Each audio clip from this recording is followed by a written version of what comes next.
Hi there everyone, this is Jason. In last episode, I showed you how to do handheld Moxibustion. Today I'm gonna teach you how to use Moxa box. So let's get started.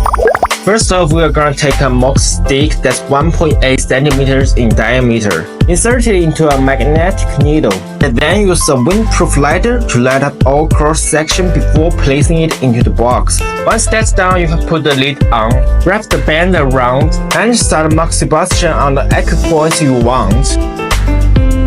Now, as you all know, one of the biggest pain points with Moxibustion is the smoke. It can be pretty overwhelming at home, but our Moxa box can control over 90% of smoke without compromising the effectiveness of the Moxibustion. Our box is designed for gentle Moxibustion, which is super suitable for beginners who are just starting out with Moxibustion and looking to make it a habit.